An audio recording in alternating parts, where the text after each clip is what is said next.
Bismillahirrahmanirrahim. Assalamualaikum warahmatullahi wabarakatuh. Innal hamdalillah nahmaduhu wa nasta'inuhu wa nastaghfiruh wa na'udzu billahi min shururi anfusina wa min sayyiati a'malina. May yahdihillahu fala mudilla lahu wa may yudlil fala hadiya lahu. Asyhadu an la ilaha illallah wahdahu la syarika lahu wa asyhadu anna Muhammadan abduhu wa rasuluh. Ya ayyuhalladzina amanu taqullaha haqqa tuqatih wa la tamutunna illa wa antum muslimun. Ya ayyuhan nasu taqu rabbakumul ladzi khalaqakum min nafsin wahidah wa khalaqa minha zawjaha wa batha minhuma rijalan katsiran wa nisaa'a wa taqullaha alladzi tasaaluna bihi wal arham innallaha kana 'alaikum raqiba.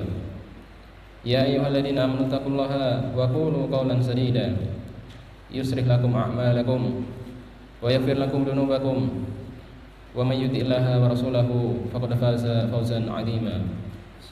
Amma ba'du. Fa inna asdaqal hadisi kitabullah wa khairal hadi hadi Muhammadin sallallahu alaihi wasallam wa syarrul umuri muhdatsatuha fa inna kulla muhdatsatin bid'ah wa kulla bid'atin dhalalah wa kulla dhalalatin finnar.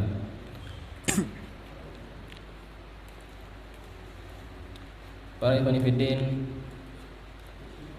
rahimani wa rahimakumullah.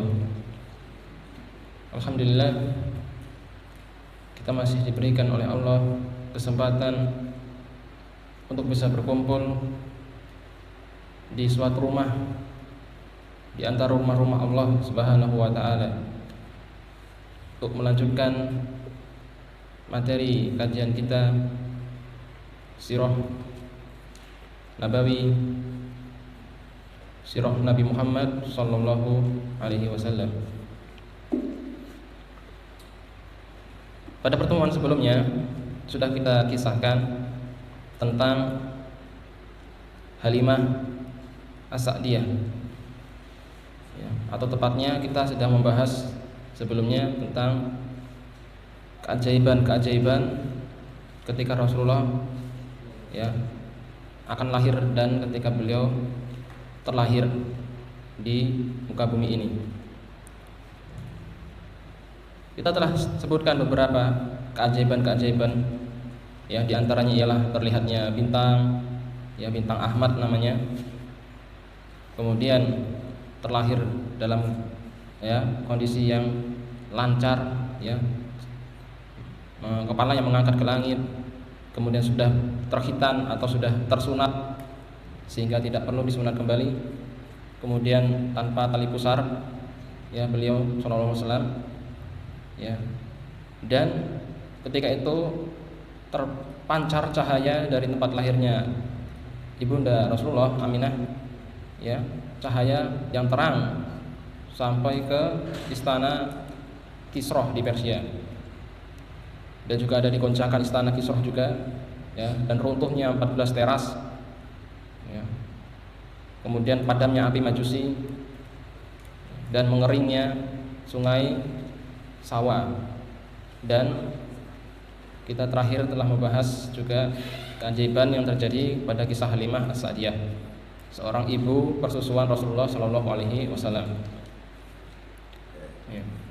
Yang mana Halimah ini datang dari kampungnya ya untuk mencari seorang bayi persusuan ya, dan itu merupakan profesi ya ketika itu di Jazirah Arab, menyusui seorang bayi dari kota, disusui, dibawa ke desa dan diberi upah sampai masa menyusuinya selesai, yaitu 2 tahun. Telah terjadi beberapa keajaiban atau keunikan ketika Halimah membawa bayi Rasulullah SAW. Yang pertama, ketika keledai Halimah ini awalnya itu berjalan lambat, ketika berangkat berjalan lambat, akan tetapi ketika pulang membawa Rasulullah, keledainya tiba-tiba jalannya cepat ya, sampai meninggalkan rombongan ya para teman-teman daripada Halimah As-Sa'diyah. Kemudian kambing atau domba yang ditinggalkan di rumah ya, 2 ekor domba jantan dan betina yang ditinggalkan di rumah tiba-tiba ya, yang sebelumnya kurus ketika dijumpai setelah pulang kambingnya sudah gemuk dan yang betina langsung bunting, ya, melahirkan, ya, kambing dombanya sehingga banyak, ya. Dan setelah banyak bisa dijual beberapa dombanya untuk dibelikan, ya, unta yang jantan, ya. Sebelumnya Halimah juga punya unta betina yang kurus, tapi ketika Rasulullah hadir di tengah-tengah mereka, unta itu jadi gemuk sehingga kantong susunya itu menghasilkan banyak susu, bahkan bisa dibagi-bagikan ke, ya, penduduk, ya, sekitar daripada rumah dari Halimah Sa'diyah, saking banyaknya, sehingga peternakan Halimah Sa'diyah bersama suaminya ini jadi banyak, ya.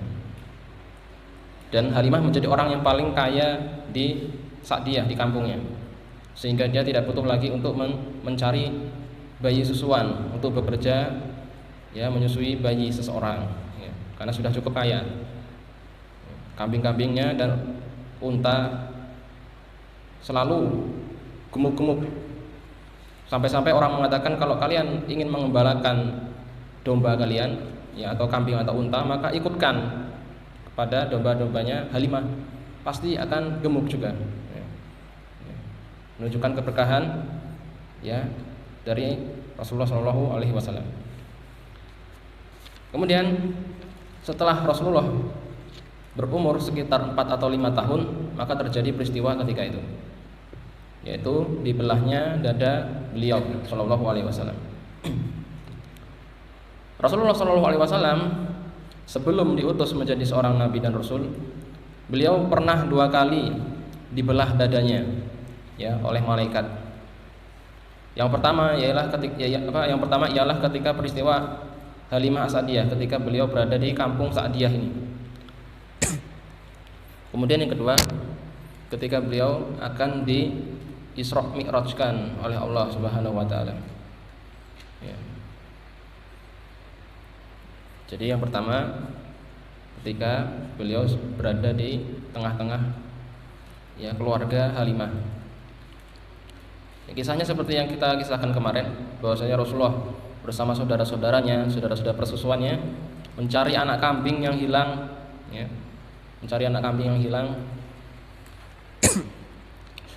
namun ternyata mereka tidak membawa bekal. Maka Muhammad ketika itu menyuruh saudaranya untuk pulang mengambil bekal, ya. Dan ditinggalkanlah sendirian Muhammad di tengah padang pasir ketika itu, di tengah gurun, ya. Kemudian Rasulullah didatangi oleh 2 orang, ya, yang berpakaian putih, kemudian membaringkan beliau dan membelah dada beliau. Dikeluarkan dari dada beliau gumpalan-gumpalan hitam, yaitu kotoran-kotoran hati, ya, kotoran-kotoran, ya, setan di situ dikeluarkan, dibersihkan, ya, diambil jantungnya, dicuci di sebuah bejana berisi air zam-zam, ya, bejana emas berisi air zam-zam. Setelah dicuci bersih, dikembalikan, ya, dan dijahit kembali, ya. Ketika itu setelah saudaranya kembali, ya, melihat saudaranya, yakni Muhammad, terbaring di tanah bersama 2 orang, mereka berteriak, ya, menuju ke ibunya, ke Halimah, ya. Mereka berteriak, wahai ibu, saudara kami Muhammad telah dibunuh, cepat datang. Ketika Halimah menjumpai ternyata Rasulullah di situ, ya, lemas, ya, pucat, dan dicek ternyata di dada beliau ada bekas jahitan, Ya, sejak saat itulah Halimah dikembalikan kepada ibunda beliau, ibu kandung Rasulullah SAW, yaitu Aminah di Mekah. Kemudian setelah beliau sudah bersama dengan ibu kandung beliau di umur sekitar 5 tahun ketika itu, atau sudah berumur 6 tahun, kemudian beberapa bulan setelah itu ya Aminah mengajak Rasulullah untuk berkunjung ke kampung paman-paman ibunya yang berada di Madinah, ya. Jadi Aminah ini, ya, paman-pamannya itu adalah orang-orang Aus dan Khazraj, ya, orang-orang, ya, penduduk asli Madinah. Ya. Maka dari itu Rasulullah SAW memiliki 2 jalur dari 2 kota suci, ya, Mekah dan Madinah. Setelah dari kampung, ya, dari Madinah dan akan kembali ke Mekah, ternyata Aminah di sini sakit keras. Ya, ternyata Aminah di sini sakit keras dan akhirnya meninggal dunia, ya, di sebuah tempat bernama Abwa, ya, sebuah tempat di antara Mekah dan Madinah. Ya, tentunya di sini Rasulullah bersedih, ya, atas kepergian ibunda beliau, dan Rasulullah dibawa atau, ya, diantarkan oleh Ummu Aiman, ya, seorang bekas budak Maula Aminah. Ini termasuk budak, bekas budak Aminah atau pelayannya Aminah, ya, Ummu Aiman, seorang wanita, diantar, ya, kepada kakek beliau, kepada kakek Rasulullah, yaitu Abdul Muthalib. Sehingga ketika itu, semenjak saat itu Rasulullah diasuh oleh kakek beliau Abdul Muthalib dari umur 6 tahun sampai umur 8 tahun.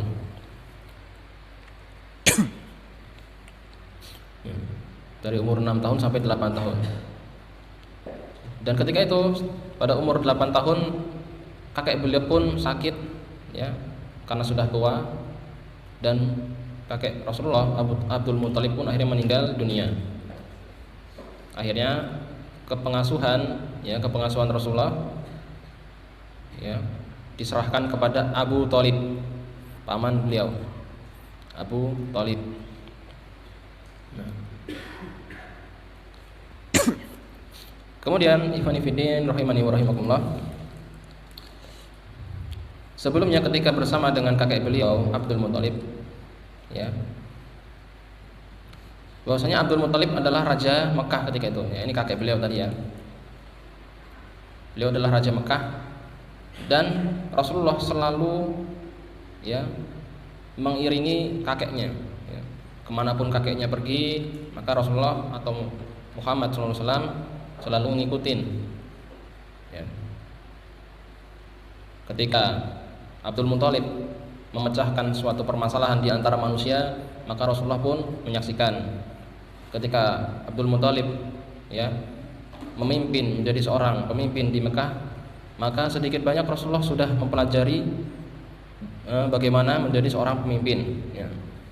Dan ini pun, ya, suatu upaya yang Allah persiapkan kepada Rasulullah, ya, supaya Rasulullah sebelum menjadi nabi nanti sudah memiliki ilmu dan memiliki sifat kepemimpinan.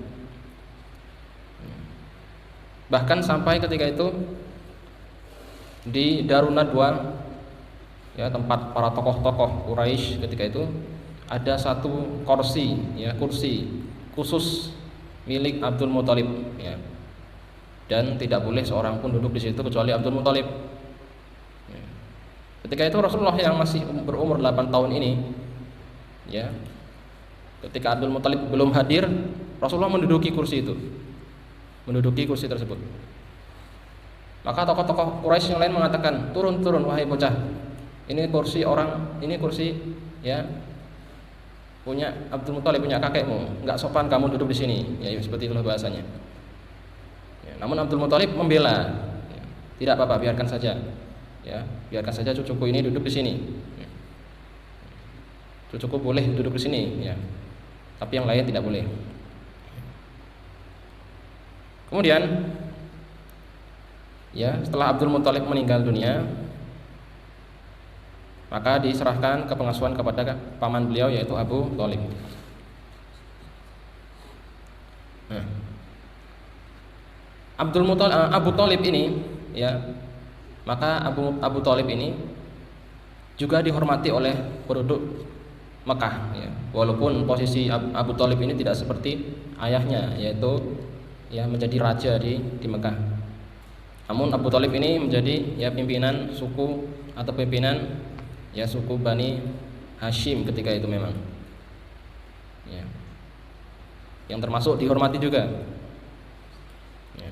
Dan termasuk terpercaya amanahnya. Sehingga masyarakat Mekah itu sering menitipkan domba-domba beliau, domba-domba mereka, gembalaan-gembalaan mereka kepada Abu Thalib, ya, kepada Abu Thalib. Dan Rasulullah, ya, setelah beliau berumur ya sekitar ya 8 tahun, selama 8 tahun sampai 12 tahun, dari 8 tahun sampai 21 tahun, beliau itu berprofesi sebagai pengembala, ya, pengembala domba, yaitu mengembalakan domba para penduduk Mekah, ya, domba-domba yang dititipkan kepada beliau, maka beliau yang mengembalakan. Ya. Dan Rasulullah SAW mengatakan, ya, dalam suatu hadis, ya, hadis riwayat dari Ibnu Majah dari Abi Hurairah radhiyallahu anhu, bahwasanya Rasulullah mengatakan, ma ba'atsallahu nabiyyan illa ra'al ghanam. Allah tidak mengutus seorang nabi kecuali nabi tersebut pernah menjadi pengembala kambing, ya. Faqala ashabuhu. Maka berkata para sahabat ketika itu, wa anta, dan anda wahai Rasulullah. Maka Rasulullah mengatakan, ya, na'am, ya. Kuntu ar'aha ala qara'ita ahli Makkah. Ya, ketika itu aku mengembalakan domba-domba, ya, dan aku diberikan beberapa, ya, kirot. Kirot ini apa ya? Semacam umbalan lah, ya. Diberikan umbalan beberapa kirot, ya, dari ahli Mekah, dari orang-orang Mekah, karena aku mengembalakan domba-domba mereka. Jadi para nabi yang Allah utus itu mereka selalu, ya, sebelumnya pasti pernah menjadi pengembala domba. Nah, termasuk Rasulullah SAW. Sebelum Allah utus nabi, seorang itu menjadi nabi, maka dia sebelumnya menjadi pengembala domba. Seperti Nabi Musa juga pernah mengembalakan domba, ya, milik, ya, seorang mertuanya. Kemudian nabi-nabi yang lain. Apa hikmahnya kenapa para nabi sebelum diutus menjadi nabi itu Allah, ya, jadikan mereka para pengembala domba? Hikmahnya ialah pertama, yaitu membiasakan diri mereka menjadi pemimpin, ya. Karena seorang nabi itu pasti akan menjadi seorang pemimpin dan mengatur para umatnya, ya, para manusia. Sebelum Allah berikan beban mereka mengatur manusia, Allah beri mereka, ya, sebelum, ya, pembelajaran sebelum itu untuk bisa mengatur, ya, gembalaan, ya. Sebelum mengatur orang, belajar dulu ngatur domba, belajar dulu ngatur kambing, ya. Ya, karena memang kambing itu sifatnya mirip-mirip seperti manusia, ya. Ada kambing itu yang nurut, gampang dibawa, ada kambing yang nakal, yang jahil, mungkin suka nyeruduk temennya dan seterusnya. Yang tukang ngarit nih pasti paham, ya. Ya, seperti itu. Jadi belajar mengatur domba-domba dulu, kambing-kambingnya gimana, ya. Kemudian yang kedua, hikmahnya yang kedua yaitu melatih kesabaran, ya. Melatih kesabaran juga. Sebelum, ya, menghadapi manusia harus sabar dulu, menghadapi hewan, ya, gimana mereka ketika giring domba-domba itu ke kandang misalkan, itu mungkin nggak mudah, ya. Kemudian yang ketiga yaitu agar belajar bertanggung jawab, ya, karena Rasulullah yaitu mengembalakan domba milik penduduk Mekah, ya, maka Rasulullah harus bertanggung jawab dengan domba-domba tersebut. Apabila domba tersebut, ya, ada sakit mungkin, ya, dirawat mungkin seperti apa, ya. Baik. Kemudian para ikhwan fillah rahimani wa rahimakumullah, Rasulullah menjadi seorang pengembala domba dari umur 8 tahun sampai 21 tahun ya. Namun ketika Rasulullah berumur 12 tahun, tiba-tiba Rasulullah ingin ikut pamannya untuk ya berjualan atau berdagang ya bersama dengan kafilah dagang ke Syam. Ya. Jadi pamannya Abu Thalib ini ya, bahkan secara umum masyarakat Mekah itu memiliki kebiasaan untuk ya pergi ke Syam, membawa kafilah dagang ke Syam untuk berdagang. Ya. Mereka membawa dagangan, ya barang-barang dagangan dibawa bersama unta-unta, sekitar ya puluhan unta ketika itu, untuk ke Syam, negeri Syam, untuk dijual di sana, untuk memperoleh keuntungan. Itu kebiasaan orang-orang Quraisy ketika itu. Maka dari itu Allah Subhanahu wa taala mengatakan dalam surat Quraisy, li'ila fi Quraisy, kebiasaan orang-orang Quraisy, ila fihim rihlata syita'i was shaif. Ya, mereka itu memiliki kebiasaan rihlata syita, yang melakukan perjalanan di musim dingin, was shaif, dan musim panas. Maksudnya apa? Jadi orang-orang Quraisy ketika itu memang setahun itu mereka melakukan 2 perjalanan. Perjalanan di musim dingin dan perjalanan di musim panas. Perjalanan di musim dingin ketika mereka berangkat ke Syam. Perjalanan di musim panas ketika mereka kembali dari Syam. Ya. Nah, Abu Thalib ini biasanya ketika dia berdagang itu tidak mengajak Rasulullah. Dan Rasulullah pun tidak pernah ikut, tidak pernah minta ikut ya dalam perdagangan itu. Namun ketika ini Rasulullah tiba-tiba ingin sekali untuk ikut pamannya. Ya. Sangat ingin sekali untuk ikut pamannya, sampai beliau gandolin bajunya pamannya. Ya. Sepertinya ingin sekali untuk ikut. Akhirnya karena pamannya kasihan, ya sudahlah, diajak saja Muhammad. Kayaknya dia ingin sekali ikut. Akhirnya ketika beliau berangkat ya bersama dengan pamannya, bersama dengan kafilah beliau ke negeri Syam, kafilah beliau ini, kafilah Abu Thalib, kafilah Rasulullah ini berbeda dengan kafilah-kafilah yang lain. Yaitu kafilah Rasulullah itu selalu dinaungi awan di atasnya. Ya, selalu dinaungi awan, padahal ketika itu perjalanan terik matahari di musim panas, tapi dinaungi awan. Berbeda dengan kafilah yang lain, tidak dinaungi awan. Sampai mereka ke suatu tempat atau suatu wilayah yang dekat dengan Syam, atau hampir sampai negeri Syam. Kafilah ini singgah di suatu perkebunan kurma ya. Ada suatu perkebunan kurma yang sedikit di situ ya. Dan ketika itu perkebunan kurma ini berada di samping gereja ya, gereja Nasrani, dan ada di situ seorang pendeta namanya pendeta ya Bahiroh ya, seorang pendeta Nasrani. Dan Bahiroh ini sebelumnya telah memperhatikan kafilah Abu Thalib ini ya. Dia jumpai ada keanehan ya. Dia jumpai kafilah Abu Thalib ini kok dinaungi awan ya. Dari kejauhan terlihat kafilah itu sudah dinaungi awan, sampai mendekat sampai singgah di samping gerejanya itu, masih tetap dinaungi awan. Berbeda dengan kafilah yang lain. Dan memang Bukhairah ini ya, seorang pendeta Nasrani ini, dia mengetahui bahwasanya sekarang ini adalah zamannya munculnya nabi terakhir. Maka dia senantiasa memperhatikan kafilah-kafilah Arab yang lewat. Karena dia mengetahui bahwasanya nabi terakhir nanti itu dari Arab.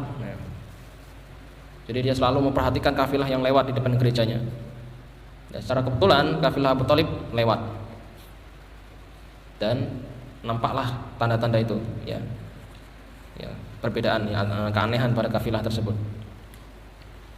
Maka Bahiroh kemudian menyuruh bawahannya, murid-muridnya untuk ya mengundang kafilah Abu Thalib ini untuk makan di gereja, diundang makan. Ya ketika mereka singgah di ya kebun kurma tadi, didatangi dan diundang makan. Ya, kalau kalian berkenan, kami undang. Ya, pendeta kami mengundang kalian untuk makan di gereja. Ya, ya. Baiklah, ya. Itu bagus. Maka akhirnya mereka makan di gereja. Kemudian Bahira memperhatikan satu persatu orang-orang yang ikut dalam kafilah tersebut. Ya. Mana ini orang yang ya nabi terakhir itu? Ya, diperhatikan satu persatu. Karena Bahira itu seorang pendeta Nasrani mengerti betul ciri-ciri nabi terakhir. Ya, mereka orang-orang Yahudi dan Nasrani pun mereka mengetahui betul ciri-ciri nabi terakhir. Ya. Bahkan dikatakan dalam Al-Qur'an ya'rifunahu kama ya'rifuna abna'ahum. Ya, mereka itu mengenal dia ya nabi terakhir itu seperti mereka mengenal anak-anak mereka sendiri. Ya. Seperti itu. Setelah diperhatikan satu persatu orang-orang yang makan ini ya, ternyata tidak ada yang ciri-cirinya seperti ciri-ciri nabi terakhir. Orang-orang ini kok nggak ada nih, orang mukanya semuanya biasa aja. Wah. Kemudian Bahira bertanya, apakah ada dari kalian yang tidak ikut makan? Ya, kemudian dijawab, ya ada seorang anak kecil. Dia sedang menunggu barang dagangan kita di sana di unta-unta di bawah pohon kurma. Kemudian Bahira mengatakan, boleh aku mendatanginya? Ya silahkan. Ya, silahkan datangi saja. Kemudian setelah didatangi, ya maka dilihat ketika itu ternyata pohon-pohon kurma itu dedaunannya itu mentiung, apa namanya itu, menunduk ya, seakan-akan memberi naungan kepada Rasulullah SAW. Ya. Jadi pohon-pohon kurma itu tiba-tiba menunduk, diperhatikan oleh Bahira ini. Wah, ini ciri-ciri yang lain ini. Wah, ini pasti, ini anak ini pasti ya seorang nabi. Kemudian didatangi dan ditanya ya, dengan beberapa pertanyaan. Ya. Ditanya, siapa namamu? Aku Muhammad. Dari namanya maka Bahira sudah terkejut, namanya Muhammad. Karena mereka juga sangat paham bahwasanya nabi terakhir itu namanya seperti yang dituliskan dalam kitab-kitab mereka, ya, mubasysyiran bi rasuli ya'ti min ba'di ismuhu Ahmad. Ya. Sebagaimana perkataan Nabi Musa dan Nabi Isa, ya, bahwasanya nanti akan ada nabi terakhir yang dia adalah seorang yang mubasysyiran, ya, memberikan kabar gembira tentang nabi setelahku, setelah Nabi Isa, ya, yang bernama Ahmad. Ya. Ahmad itu masih maknanya sama dengan Muhammad, terpuji. Ya. Kemudian ditanya beberapa pertanyaan yang lain, seperti, wahai anak muda, maukah kau bersumpah atas nama Lata dan Uzza? Ya, Lata dan Uzza ini adalah nama berhala di Mekah, ya, berhala yang sangat diagungkan tentunya. Dan bersumpah atas nama kedua berhala ini itu merupakan suatu hal yang menakutkan di Mekah, ya. Seakan-akan apabila ada seorang yang bersumpah atas nama Lata dan Uzza, wah ini sumpahnya sudah pasti sudah pasti yakin, ya. Sudah pasti ya dipercaya, keramat lah seperti itu.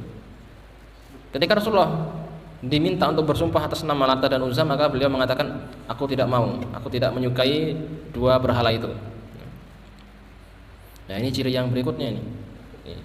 Dia tidak menyukai berhala. Kemudian ditanya dengan pertanyaan yang lain, ya. Dimintanya Rasulullah untuk membuka, ya, pakaian, ya, untuk melihat bagian punggung beliau, karena setiap nabi itu memiliki tanda kenabian, ya, khotam, ya, stempel kenabian, dan Rasulullah pun memilikinya. Dan para pendeta Nasrani dan Yahudi pun mengetahui bahwasanya ya seorang nabi itu memiliki tanda di punggungnya, ya, di punggungnya. Maka Bahirah ingin memastikan benar enggak anak ini nih seorang nabi. Ya. Kemudian dia mengatakan, wahai anak muda, wahai anak kecil, boleh aku melihat punggungmu? Ya. Maka Rasul mengatakan silahkan. Ketika dibuka, ternyata di situ ada tanda kenabian. Ya. Seperti apa? Seperti daging yang menggumpal seperti itu, daging yang menggumpal, ya, yang berbentuk seperti telur burung merpati, ya, berada di bawah pundak kiri ya Rasulullah, di bawah pundak kiri Rasulullah. Ukurannya kecil seperti telur burung merpati. Ada yang mengatakan bentuknya seperti buah apel, warnanya ya seperti kulit beliau tapi kemerah-merahan, seperti warna kulit yang lainnya, tapi dia lebih kemerah-merahan. Ya. Dan dalam riwayat yang lain dikatakan tanda itu ketika Rasulullah masih kecil, maka ukurannya seperti seperti telur burung merpati. Tapi ketika beliau sudah besar, maka ukurannya seperti buah apel, melebar. Ya. Lebarnya seperti buah apel. Maka pendeta Nasrani ini, ya, langsung membawa Rasulullah ke dalam, ke gereja. Kemudian bertanya kepada orang-orang yang makan di situ, yang sedang makan itu, siapa wali anak ini?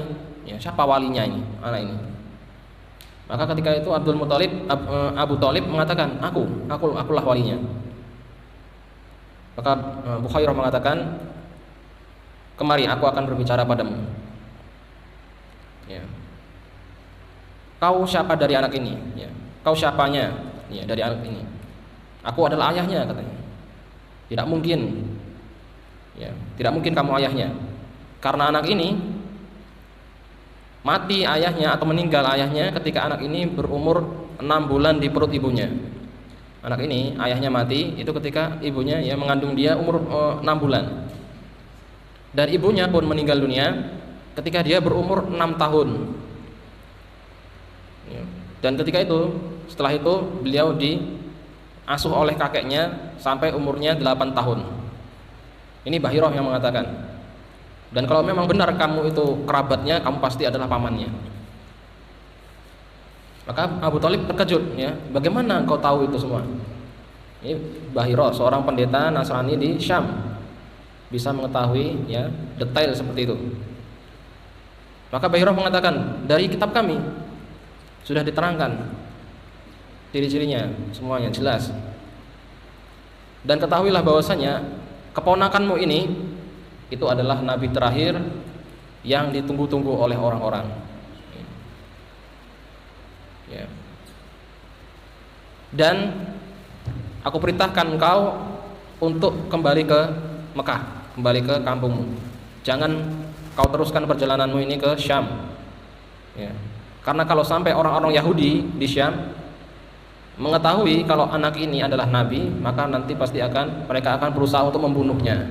Orang-orang Yahudi pasti nanti akan berusaha untuk membunuhnya, seperti mereka berusaha untuk membunuh Isa ibnu Maryam. Ya. Maka ketika itu Abu Thalib ya langsung membawa pulang Rasulullah Shallallahu Alaihi Wasallam. Ya, langsung dibawa pulang. Kemudian sudah azan? Belum. Ya, mungkin sedikit lagi. Kemudian sesampainya di Mekah, secara kebetulan berdatanganlah para peramal-peramal, ya. Peramal-peramal. Jadi di zaman dahulu, di zaman jahiliyah, itu ada kebiasaan para peramal itu datang, mereka berpindah-pindah dari kota lain, satu kota ke kota yang lain. Mereka jual jasa meramal, ya. Ya, biasanya diramal anak-anak. Jadi orang-orang tua itu membawa anaknya kepada peramal-peramal itu, kemudian suruh meramal. Ya.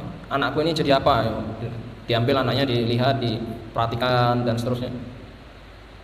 Kemudian dijawab, oh anakmu ini jadi ini ya. Oh ini anakmu jadi apa? Seperti itu. Ya. Itu kebiasaan jahiliyah tentunya. Nah, karena Abu Thalib ini masih penasaran dengan perkataan Bahirah, ya, benar nggak keponakanku ini nabi terakhir, ya. Maka dia mencoba untuk membawa Rasulullah ke peramal, salah seorang peramal ketika itu yang baru datang ke Mekah. Dicarikan peramal yang paling hebat. Ya. Kemudian Abu Thalib mengatakan, coba ramal anak ini. Coba ramal anak ini. Maka peramal tersebut memperhatikan Rasulullah dengan pandangan yang tajam. Ya, dia nampak kesulitan dalam meramal anak ini, dalam meramal Rasulullah. Akhirnya dia mengatakan, ya, tahan, tunggu dulu sebentar. Aku akan mencari jawabannya. Ya, ketika itu peramal itu masuk ke dalam tendanya. Ya, kemungkinan si peramal ini berbicara dengan jin-jin, para jin-jin dia itu, teman-temannya itu. Ya, karena memang dia nggak tahu alam gaib, dia nggak bisa meramalkan. Jadi dia bertanya sama jin-jin yang bekerja sama dengan dia. Yang mana jin tersebut mencuri berita langit. Jadi seakan-akan dia bisa meramal. Setelah dia lama di dalam tenda, ya, Abu Thalib dan Rasulullah akhirnya nggak sabar menunggu, akhirnya mereka pulang. Abu Thalib mengatakan, nanti kalau peramal ini keluar, jangan beritahu dia kalau kami sudah pulang. Ya. Akhirnya Abu Thalib dan Rasulullah pulang. Nggak lama setelah itu peramal itu keluar. Kemudian peramal itu mengatakan, mana anak tadi ini yang di sini? Dia berteriak-teriak, mana anak ini yang tadi di sini di depan tadi? Sampai 3 kali, tapi tidak ada yang menjawab. Kemudian akhirnya dia berteriak dan mengatakan, sungguh, ya, anak tadi itu nanti dia akan menjadi seorang raja dunia yang akan menguasai dunia. Ya, tentunya kita tidak mempercayai peramal, ya, karena itu kesyirikan. Namun ada atau sebagian dari sejarah-sejarah, ya, itu dicantumkan kisah tersebut, ya, tentang peramal tersebut. Ya. Allahu a'lam bishawab. Kelanjutannya mungkin kita akan lanjutkan di pertemuan berikutnya. Apabila ada kekurangan, maka itu semata-mata dari diri ana pribadi. Mungkin kalau ada yang mau bertanya, tafadhol, apabila bisa ana jawab, akan ana jawab.